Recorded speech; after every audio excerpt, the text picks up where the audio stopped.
prenons le livre de l'évangile de Matthieu. Matthieu chapitre 6, à partir du verset 31 à 34. La parole de Dieu nous dit ce matin. Ne vous inquiétez donc au point et ne dites pas, que mangerons-nous, que boirons-nous, de quoi serons-nous vêtus? Car toutes ces choses, ce sont les païens qui les recherchent. Votre Père céleste sait que vous en avez besoin. Cherchez premièrement le royaume et la justice de Dieu, et toutes ces choses vous seront données par-dessus. Ne vous inquiétez donc pas du lendemain, car le lendemain aura soin de lui-même. Amen. À chaque jour suffit sa peine. Alors ce matin, le Seigneur s'adresse à cette maison, parce que nous sommes, comme nous le disons souvent ici, nous sommes dans un monde d'inquiétude, dans un monde d'incertitude, dans un monde de lamentation. On est dans un monde où, lorsque tu entends quelqu'un, ce qui sort de sa bouche, ce sont les lamentations, les inquiétudes. Les hommes s'inquiètent de leur devenir. Même ceux qui ont tout, apparemment, qui ont l'argent, qui ont toutes les richesses de ce monde, ils sont même plus inquiets, sinon que ces personnes-là, elles sont plus inquiètes que ceux qui n'ont rien. À tout âge, à tout niveau de vie, l'être humain est inquiet. L'être humain est soucieux de son lendemain. De son lendemain, ce souci, ce n'est pas le souci de son âme, du devenir de son âme, du devenir de son esprit. L'être humain n'est pas inquiet de savoir que où est-ce que j'irai après ce monde. Si jamais demain, je n'étais plus de ce monde, où est-ce que je vais? Cette nuit, je m'en vais dormir. Mais et si jamais je ne me réveillais pas de mon sommeil? Où est-ce que mon âme va se retrouver? En dehors de tout ce que je mange, je bois, je fais dans ce monde, qu'est-ce qu'il y a au-delà de ce monde naturel que mes yeux voient? Où irai-je après ma vie sur cette terre? Ce n'est pas de cela que l'homme s'inquiète. Hein? Non, l'homme ne s'inquiète pas pour cela. L'homme ne se pose pas de questions sur ce point-là. Il s'inquiète plutôt de son corps, de son confort dans ce monde. Qu'est-ce que je vais manger demain? Quels sont les habits que je vais porter? On cherche souvent sur Internet quelles sont les nouvelles boutiques qui sont ouvertes, les nouveaux vêtements, les vêtements à la mode. Quelle maison je vais construire? Je travaille. Comment est-ce que je vais faire avec mon argent? Quelle maison est-ce que je vais construire pour mes vieux jours? Ah, je veux voyager. Dans quel pays est-ce que je vais aller? Où est-ce que je vais vivre après cette ville? Si jamais j'ai quitté cette ville, où est-ce que je vais vivre? On cherche les villes où il y a plus d'avantages. On cherche des beaux coins. Donc l'homme, son inquiétude, c'est sur son confort dans ce monde. Voilà là où se trouve, lui, son inquiétude. Son intérêt, c'est son souci, c'est son devenir dans ce monde. Mais sa vie après ce monde, non, il ne s'inquiète pas pour cela. Il ne s'inquiète pas pour cela. Il ne se demande pas, il ne se pose pas de questions. Il n'est pas soucieux du devenir de son âme. Non, il s'en fout de cela. Or, c'est ça qui est le plus important. Parce que dans ce monde, on y est pour un temps. Nous avons vu à travers la parole de Dieu, où le Seigneur Dieu lui-même a dit que l'espérance de vie de l'homme dans notre ère aujourd'hui, c'est de 120 ans. Mais Dieu seul le sait combien de personnes qui quittent ce monde aujourd'hui. Il y a des bébés qui partent. Il y a des personnes de tout âge aujourd'hui qui quittent le monde. Alléluia. Il y a des personnes de tout âge aujourd'hui qui quittent ce monde. Et donc, l'homme n'attend pas faire ce forcément. Il n'atteint pas ses 120 ans et il part de ce monde. Et donc, nous devons savoir que la vie dans ce monde est d'une courte durée. Sur cette terre, l'homme y a pour durée déterminée. Ce n'est pas indéterminé, mais c'est d'une durée déterminée. Et deux fois, je dirais que cette durée-là, elle est souvent très courte. Tu dis bonjour à quelqu'un le matin, le soir, on te dit qu'elle n'est plus là. Ou tu l'as dit peut-être au travail, ah, au revoir mon collègue, ceci, cela. Le matin, on dit votre collègue là, il est parti. On a trop d'exemples même autour de nous. Alléluia. Des personnes qui sont parties subitement comme ça. Donc l'homme doit plus, s'il y a de quoi se poser des questions ou à être soucieux, si je peux dire, je peux appeler ça le souci, l'être humain devait plus pour se poser des questions, être soucieux du devenir de son état spirituel, de son esprit, de son âme. Où irai-je après ce monde? Cela devait être la question ou le souci de l'homme. Mais malheureusement, comme je viens de le citer, ce n'est pas là le souci de l'homme. Et ici, ce matin, attend que l'Église, attend que des enfants de Dieu, attend qu'une famille qui ait accepté Jésus-Christ comme Seigneur et Sauveur, attend que peuple de Dieu, le Seigneur ce matin nous invite à ne pas être soucieux de notre devenir dans ce monde. Dieu ne veut pas que nous, notre souci, soit notre devenir dans ce monde. Dieu ne veut pas que nous ayons le souci de notre devenir dans ce monde. Dieu ne veut pas que toi et moi, on se pose des questions. Ah, mais comment on va finir 2024? Mais en 2025, qu'est-ce que nous allons faire? Qu'est-ce que nous allons devenir? Est-ce que j'aurai mon examen, mon diplôme? Cette année 2024, je n'ai pas fait de grandes réalisations. Est-ce que l'année 2025, j'aurai des réalisations? Comment est-ce qu'on va manger, on va boire? Qu'est-ce qu'on va porter? Dieu nous dit ce matin, stop. Ce n'est pas ça le plus important. Le plus important pour nous qui avons accepté Jésus, le plus important pour l'homme sur cette terre, ce n'est pas le devenir de son corps. Ce n'est pas son devenir qui est le plus important.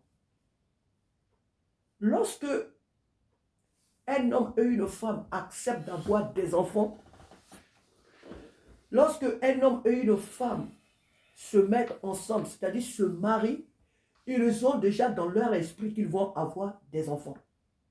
Parce que là où l'homme et la femme se trouvent, c'est la bénédiction que Dieu a donnée au couple, que vous aurez des enfants. Il dit multipliez-vous et remplissez la terre. Donc l'homme et la femme qui se marient ont déjà prévu dans leur esprit que lorsqu'ils vont avoir des enfants, ce n'est pas au moment où ils vont avoir les enfants qu'ils vont courir pour chercher le berceau, pour chercher les habits de l'enfant. Non, ils ont tout programmé, ils ont tout préparé. Dans leur vie, dans leur conscience, ils ont tout organisé. Si jamais on se marie et que la première semaine, la femme elle est enceinte, on ne sera pas là en train de dire, ah, comment on va faire? Ah, comment on va faire déjà? Ah, déjà, l'enfant est là. Parce qu'il faut dire que, pour moi qui suis votre mère, que tu veux ou pas, le Seigneur veut envoyer l'enfant va venir là. Que tu t'attendes ou que tu ne t'attends pas, l'enfant va venir. Souvent, ce n'est pas des choses que certaines personnes disent, certains couples disent qu'ils planifient la venue de leurs enfants. Moi, je n'ai pas planifié, Dieu m'a fait grâce. Je n'ai pas jeûné, Dieu m'a fait grâce. Je dirais même que je n'ai pas demandé, Dieu m'a fait grâce de vous avoir. Donc, pour dire que l'homme et la femme, ce n'est pas l'enfant qui demande quand il vient au monde, qui demande aux parents de préparer son confort. Les parents préparent déjà la venue de cet enfant. Certains parents même préparent même la venue de cet enfant avant même qu'il ne soit conçu. Quand on se marie deux fois, on prend peut-être trois pièces ou 4 pièces. On se dit, ah, au cas où on aura un enfant, l'enfant a déjà sa chambre. Ou deux fois, ils commencent déjà à acheter certaines choses. Ils ont cette pensée-là qui est là, constante en eux. Ils savent que d'ici un moment à l'autre, un être va faire apparition dans leur vie. Ils savent ça déjà. Ce couple-là le sait. Et donc, une fois que cet enfant est conçu et qu'ils ont l'échographie, ils ont le sexe de l'enfant, en fonction de cet être masculin ou féminin, ils commencent déjà à faire le trousseau. Ils commencent déjà à faire le trousseau. On prépare le lit de l'enfant, deux fois c'est sa chambre, mais tout ce qu'il faut à cet enfant, on prépare déjà tout. On n'attend pas que l'enfant vienne au monde pour faire sa valise. Non, tout est déjà là. Une fois que la femme, elle est sur le point d'accoucher, c'est cette valise qu'on amène à la maternité. Quand elle accouche, et ses vêtements, on met à l'enfant. Et quand cet enfant rentre à la maison, il est dans ce confort que les parents ont déjà préparé. De même, ce Dieu qui nous a créés. Dieu n'a pas attendu de nous créer d'abord avant de créer les conditions dans lesquelles on allait vivre. Le Seigneur Dieu a d'abord fait le jardin. Il a mis tout le confort et c'est après, à la dernière minute, la Bible nous dit que l'homme a été créé. Donc Dieu avait déjà tout prédisposé pour l'homme. Il n'y a pas un être humain sur cette terre qui est là. Et puis c'est à sa présence là que Dieu maintenant fait sa destinée. Dieu crée maintenant comment il doit vivre, à quel moment, où il doit passer. Tout est organisé par le grand maître qui est Dieu. Notre vie a été organisée par Dieu. Nous ne sommes pas sur la terre par hasard. Nous ne sommes pas sur cette terre par hasard. Dieu a tout prédisposé. C'est ce que nous dit ici la parole de Dieu. Quand tu dis à quelqu'un ne t'inquiète pas, c'est que tu as tout préparé. Quand tu dis à quelqu'un, oh non, ne t'inquiète pas pour cette situation, c'est que toi tu connais la solution. C'est que tu as la solution. Amen. Et Dieu nous dit qu'il a la solution de tous nos problèmes sur cette terre où il nous a mis. Oh, il y a des problèmes. Maintenant, on nous dit de faire beaucoup de provisions parce qu'il y a des problèmes à travers le monde, des guerres, de ceci, cela, donc, des menaces. Donc, il faut se préparer. Et la vie de jour en jour, elle devient vraiment chaotique. Hein? Des sociétés qui ferment, des licenciements à grande pompe et beaucoup de choses. À grande pompe et beaucoup de choses qui se font autour de nous. Beaucoup de choses. Des sociétés qui ferment. Qui sont transférées dans d'autres pays où la main-d'œuvre est vraiment très abordable. Alors, qu'est-ce qu'il faut faire en tant que peuple de Dieu? Est-ce que toi et moi, on doit s'inquiéter? Je suis en France, je suis en New York, je suis en Angleterre, je suis en Afrique, je suis... Quelle doit être, nous, notre préoccupation en ces temps de la fin? Quelle doit être l'occupation de chaque enfant de Dieu, la préoccupation de chaque enfant de Dieu? Je ne parle pas des chrétiens, je parle des enfants de Dieu. Être enfant de Dieu, c'est connaître son identité. C'est être conscient de qui on est. C'est de connaître son identité. Ce n'est pas chrétien. Il y a beaucoup de chrétiens qui sont chrétiens. Il y a des chrétiens qui sont des crétins. Ils vont là où le vent les amène. Un enfant de Dieu, c'est celui-là qui connaît son identité. C'est celui-là qui sait qui il est. Alléluia. Il a confiance en son Dieu. Que le pays dans lequel je vis aille mal ou bien, celui qui m'a dit, ne vous inquiétez donc point et ne dites pas, que mangerons-nous, que boirons-nous, de quoi serons-nous vêtus? Il est là, donc je ne m'inquiète pas. Celui qui m'a donné cette promesse, il est là. Et la Bible nous dit quelque part que Dieu fera la différence entre ceux qui sont à lui et ceux qui ne le sont pas. Donc, en des temps difficiles, le Seigneur marquera la différence entre ceux qui sont à lui, c'est-à-dire ceux qui le craignent, et ceux qui ne le craignent pas. Ça, il n'y a rien à faire. En ces temps de la fin, Dieu veut que son Église se soucie plus de lui, Dieu, son intérêt, que nous, nos intérêts charnels. Dieu veut que toi et moi, notre souci soit de... Je vis à Meaux, je vis dans telle ville, je vis dans telle nation. Qu'est-ce que je rapporte à Dieu? Qu'est-ce que je rapporte à Dieu? Attends, je suis dans cette école, je suis dans cette entreprise, je suis dans ce quartier, dans ce bâtiment, je suis dans ce village. Qu'est-ce que ma présence rapporte à Dieu? Comment est-ce que je révèle le Dieu qui est en moi? Qu'est-ce que je... Qui suis-je? Ben, je sais qui je suis, mais qu'est-ce que je fais pour Dieu? Voilà ce qui doit être nous, notre préoccupation. Et s'il y a lieu de dire de souci, c'est ce qui doit être notre souci. Mais qu'est-ce qu'on va manger? Qu'est-ce qu'on va boire? C'est quoi ces histoires? La Bible dit que l'être humain n'est pas que charnel, il est aussi spirituel. Voilà pourquoi le Seigneur dit que l'homme ne vivra pas seulement de pain, mais de toute parole qui sort de sa bouche. Un être humain est capable de vivre même un mois sans manger. Il ne mourra pas. S'il le fait pour le Seigneur, il ne mourra pas. On a l'exemple de Jésus lui-même, on a l'exemple d'Élisée, on a l'exemple de Moïse. Bon, on dira que ça c'est surnaturel, c'est vrai. Mais si Dieu veut qu'un homme vive sans manger la nourriture naturelle et qu'il vive, il va vivre.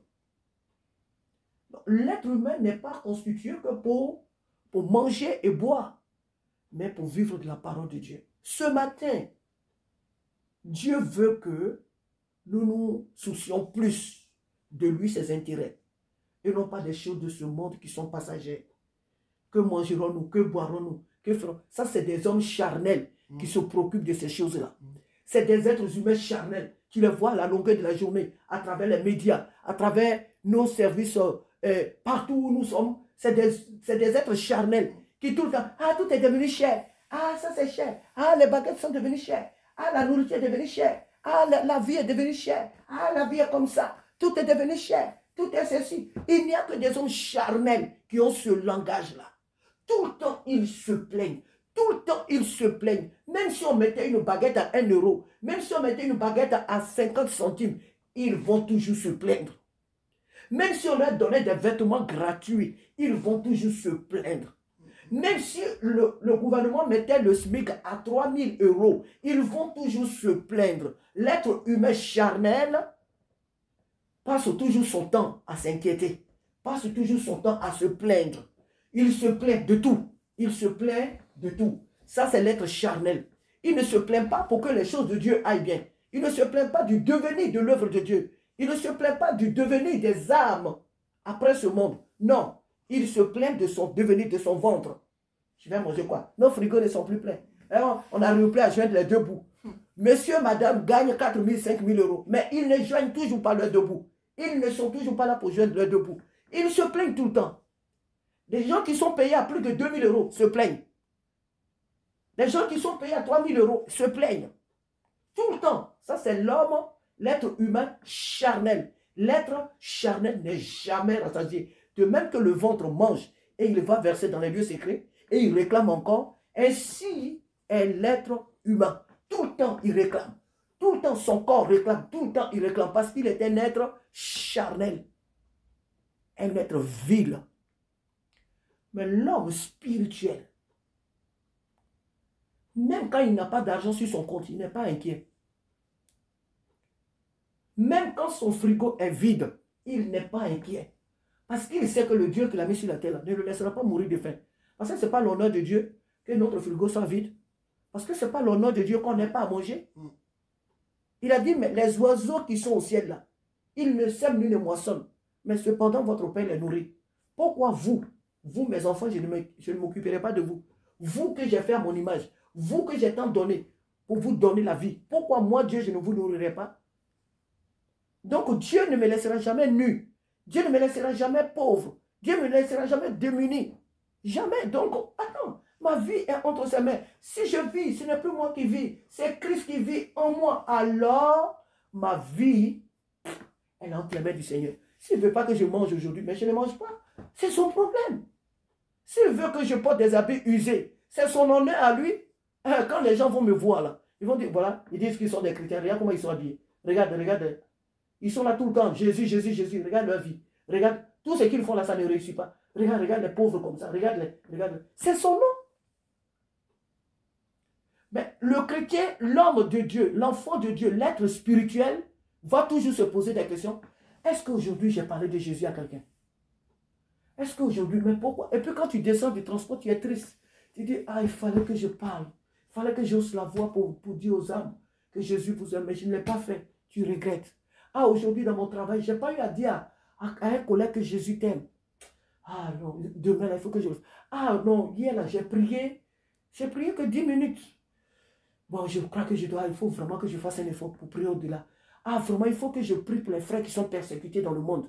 Ah, vraiment, il faut que ils ont besoin de moi. Non, le Seigneur a besoin de ma voix. C'est vrai qu'à travers le monde des chrétiens, mais ma voix fait défaut. Ma voix fait défaut. Il faut que ma voix se rallie à ceux qui prient pour les chrétiens qui sont persécutés. Il faut que j'intercède aussi. Il faut que le Seigneur entende ma voix. Ah, quelque part, il y a un frère qui a fait un accident grave, qui est dans le coma. Son église est certainement en train de prier. Bon, même si je ne le connais pas, c'est pas grave. Moi, je vais prier. Je dis, Seigneur, il y a un frère là-bas qui est dans le coma. Que ce soit aux États-Unis, que ce soit en Afrique, ici en Europe, en Asie, dans les îles. Seigneur, au nom de Jésus, je proclame sa délivrance, sa guérison, sa résurrection. Seigneur, il y a un frère quelque part, certainement, qui t'a accepté. Et toute sa famille est en train de préparer des coups pour le tuer. Oh, Jésus, prépare, protège ce frère, protège cette soeur. Voilà l'homme spirituel. Il est tout le temps en train de penser aux choses de Dieu. Il se soucie des intérêts, du bien-être de l'œuvre de Dieu. Il se soucie des choses de Dieu. C'est pas qu'est-ce que je vais manger. Comme nous en Afrique, on dit souvent, même si je dois manger du riz avec du piment, je m'en fous. L'essentiel que je sois rassasié. Je m'en fous. Même si ma table n'est pas garnie de poulets rôtis, je m'en fous. Ma vie ne se limite pas à ça. Ma vie ne se limite pas à la table bien garnie. Ma vie, elle se limite à ce que je fais pour le Seigneur. Ma vie est limitée par, est tenue par le Seigneur. Donc l'enfant de Dieu, son souci, c'est comment plaire à Dieu. Voilà pourquoi le Seigneur nous dit, cherchez premièrement le royaume et la justice de Dieu. Et la justice de Dieu. Et toutes choses vous seront données par-dessus. Dieu ici ce matin est en train de nous dire que il y a des choses que nous ne demandons même pas que lui nous donne et que lui-même il va nous donner. Soucions-nous d'abord de lui son œuvre, du devenir de son œuvre dans cette ville, du devenir de son œuvre partout dans le monde où nous nous trouvons. Le reste là, il va s'en charger parce que c'est lui qui nous a mis sur la terre. C'est lui qui nous a envoyé sur la terre ici. Et avant qu'on ne soit là, il avait déjà tout organisé. Voilà pourquoi il y a certaines choses que nous demandons, il ne nous les donne pas parce que ça n'entre pas dans son projet pour notre vie. Il sait ce qu'il a préparé pour nous. Dieu sait ce qu'il nous faut. Comme le frère Isaac souvent l'a dit ici, Dieu n'exauce pas notre demande, mais s'il exauce nos besoins. Alléluia. Dieu exauce nos besoins. Parce que c'est nos besoins qui importent Dieu. C'est pas je veux ça, je veux ça. Il y a des choses qu'on demande que Dieu il sait que nous n'avons pas besoin. Il y a tellement de choses que nous demandons. Dieu sait que ces choses, on n'en a pas besoin. Donc, Dieu exauce nos besoins. Mais pas nous, forcément, nos satisfactions charnelles que nos yeux voient là. Alors ce matin, ce n'est pas une prédication du dimanche, mais comme aujourd'hui est samedi, on est un peu plus long parce qu'on sait qu'on n'a pas d'autres activités. C'est pourquoi je suis un peu long ce matin. Pour dire, frère, que il est temps. C'est vrai qu'on a souvent fait, mais il est encore important que nous allons encore au-delà. Soucions-nous de l'œuvre de Dieu. Cette œuvre que Dieu nous a confiée. Qu'est-ce qu'elle devient? Qu'est-ce que nous faisons pour plaire au Seigneur? Qu'est-ce que chacun de nous à son niveau, il fait pour que cette œuvre aille de l'avant? Pour que les âmes qui sont autour de nous connaissent Jésus. Pour que les personnes dans cette ville, même si on a évangélisé des milliers de fois, continuons de le faire. Ne laissons pas l'ennemi nous faire croire que, oh, mais vous avez assez évangélisé, reposez-vous. Non, non, non. Tant qu'on respire sur cette terre, on doit continuer de travailler. Tant qu'on vit dans cette ville, on doit continuer de travailler. Alors là, je ne parle pas même pas de là où Dieu va nous envoyer plus tard. Là, ce serait encore comme si on reprenait les choses à zéro. Partout où nous allons, nous devons avoir le souci de l'œuvre de Dieu. Nous devons nous soucier de l'œuvre de Dieu et pas qu'est-ce que nous allons manger. Ne soyons pas inquiets de tout ce qui se passe dans cette nation. Continuons de prier pour ce pays. Continuons de prier pour le gouvernement. Continuons de prier dans tous les lieux où l'enfant de Dieu se trouve. Prions pour les autorités. Prions pour les nations. Mais ce qui doit venir, ce qui va venir, si Dieu le permet, il sait pourquoi. Alors, ne nous inquiétons pas de tout ça. Dieu s'occupera toujours de nous. Dieu dit qu'avant même que nos bouches ne s'ouvrent là, lui, il sait de quoi nous avons besoin. Laissons le Saint-Esprit se charger de nos besoins.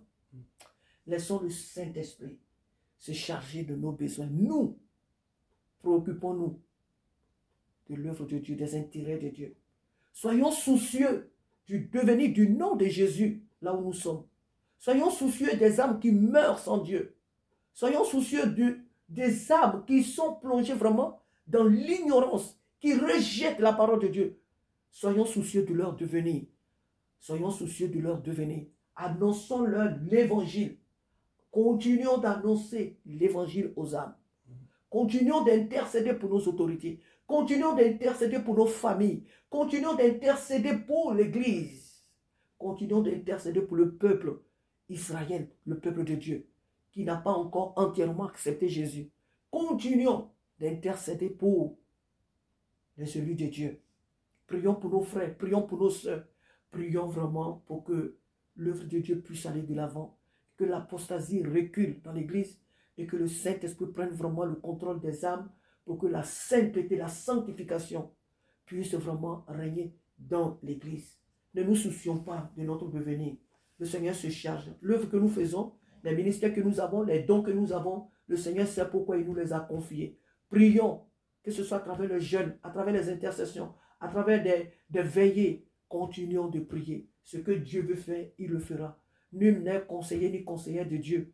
C'est lui qui prend les décisions. C'est lui qui sait quand et comment il va faire les choses. Ne nous inquiétons pas. Mais si nous avions ce matin un souci à nous faire, soyons soucieux du devenir des âmes que Dieu nous a confiées, des âmes qui sont dans cette ville, des âmes qui sont dans le lieu où nous habitons, de leur devenir, de leur salut. Voilà ce qui doit être plutôt notre objet de souci. Mais ne nous inquiétons pas de toutes ces choses charnelles qui sont passagères. Que Dieu nous aide ce matin à être une famille spirituelle et non pas une famille charnelle. On va manger quoi aujourd'hui? On va porter quoi? On va faire quoi? Non. Laissons toutes ces choses à Dieu. Amen. Le Seigneur a préparé notre vie, notre devenir sur cette terre avant que nous n'y soyons. Dieu a tout organisé. Alléluia. Et que sa main nous aide, son esprit nous aide vraiment à aller de l'avant dans ce à quoi il nous a appelés. Que toute la gloire lui soit rendue ce matin de ce qu'il nous appelle à nous soucier plus des intérêts du ciel et non pas de notre devenir sur cette terre concernant les choses passagères. À lui seul soit toute la gloire au nom de Jésus-Christ. Amen.